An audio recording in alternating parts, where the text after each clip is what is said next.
রাজ্য সরকার কেন্দ্রীয় সরকার এসব আমি বুঝি না। বাড়ি থেকে বেরিয়েছে এবং তারা হেফাজতের সঙ্গে বেরিয়েছে, তারা পর্দা রেখে তারা বেরিয়েছে। এটা একটা বাচ্চা মানুষের কথা, এটা একজন মুখ্যমন্ত্রীর কথা নয়। আমি বলবো যে মুখ্যমন্ত্রী এবং প্রতিমন্ত্রী কাদেরকে চুপাচ্ছে, যে দোষী, যারা দোষী, যাদেরকে ধরছে এরা তো দোষী নয়। প্রকাশ্যে আসুক যে কোন মন্ত্রীর ছেলে এর মধ্যে জড়িত আছে, কোন এমপির ছেলে জড়িত আছে, কোন এমএলএ ছেলে জড়িত আছে, তাদেরকে খুঁজে বের করা হোক। আম পাবলিককে তুলে নিয়ে গিয়ে তাদের উপর অত্যাচার হবে, এটা আমরা চাই না। কেন্দ্রীয় বাহিনীর উপরে আস্থা আছে এবং যে সিবিআই এসেছে, সিবিআইয়ের উপর আমাদের আস্থা আছে, আইনের ওপর আস্থা আছে। আমরা জানি, আমাদের আশা হয়তো তারা সঠিক বিচার করবে।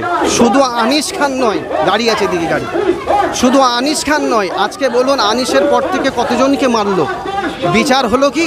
কোনো বিচার হয়নি। তবে আজকের আবু সিদ্দিককে খুন কোনো বিচার হলো না।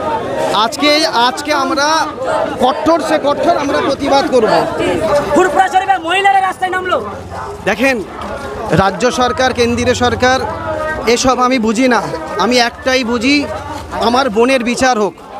আজকের ফুরফুরা শরীফের মহিলারা, আমার মায়েরা বোনেরা নেমেছে, তার কারণ ওরা জানে আগামী দিন আমাদেরকে মার খেতে হবে, আমাদের ওপর অত্যাচার হবে, জুলুম হবে, আস্তে আস্তে আস্তে আস্তে আস্তে জুলুম হবে, আস্তে আস্তে জুলুম হবে। আজকে তারা বাড়ি থেকে বেরিয়েছে এবং তারা হেফাজতের সঙ্গে বেরিয়েছে, তারা পর্দা রেখে তারা বেরিয়েছে। প্রতিবাদ করছে, তাদের পুলিশ দিয়ে তাদেরকে তুলে আমার মনে হয় এটা একটা বাচ্চা মানুষের কথা, এটা একজন মুখ্যমন্ত্রীর কথা নয়।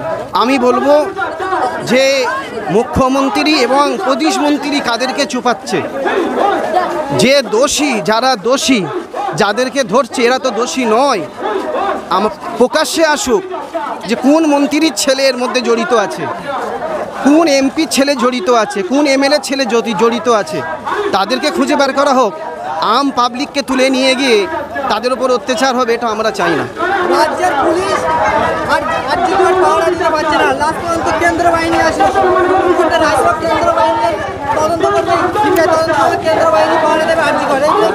দেখেন, আমাদের কেন্দ্রীয় বাহিনীর উপরে আস্থা আছে এবং যে সিবিআই এসেছে, সিবিআইয়ের উপর আমাদের আস্থা আছে, আইনের ওপর আস্থা আছে। আমরা জানি, আমাদের আশা হয়তো তারা সঠিক বিচার করবে।